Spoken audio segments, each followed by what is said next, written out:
Dame Deborah James burst into the garden, unaware her husband Sebastian was on a work Zoom call. He turned to look at his wife, the inspirational cancer campaigner wearing a long sequin coat and feather headdress. In one hand she held aloft a large sex toy, in the other a kitchen sieve.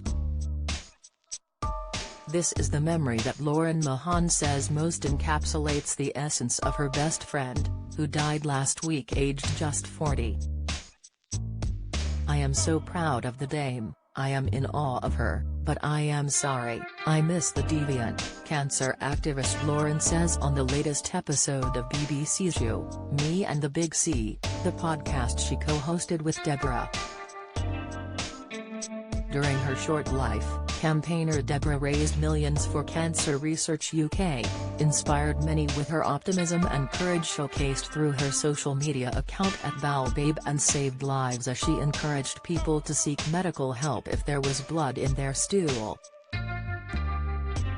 And in the podcast episode, the first since the mother of two's death following her well-publicized battle with stage 4 bowel cancer, Lauren speaks with producers Mike Holt and Alan Twistle, and friend Steve Bland about what a character Deborah was. Lauren says, "It doesn't feel real because she was the comeback kid. We always just assumed she would be the one who would outdo all the odds. We miss Deborah, who turned up to podcast recordings unwashed, swore like a sailor and had the biggest cackle ever. Someone who previously worked in computer science but couldn't work in iPad."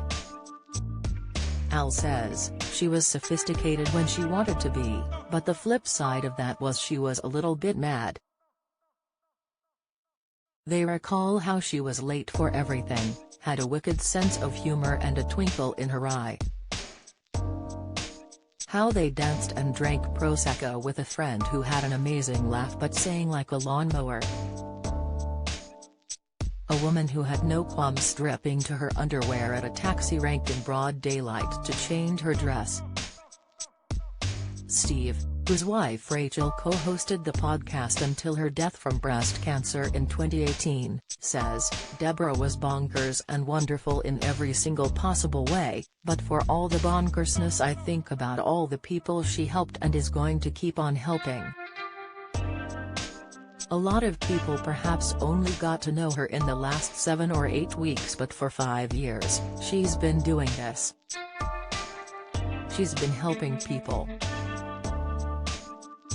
Whether it's people that have been diagnosed because they know their symptoms a lot better because they've seen her on TV, or they are on a drug because she put herself on a NICE, the National Institute for Health and Care Excellence, panel, she was doing this every week.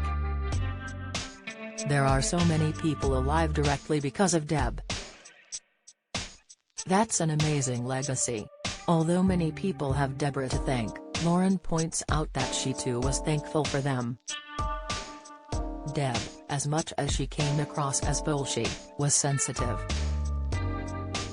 She did take things to heart," says Lauren. Knowing that she'd helped somebody would light a fire within her and it kept her going. Do you have a story to sell?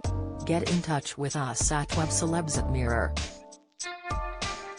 .co.uk or call us direct 0207 29 33 033.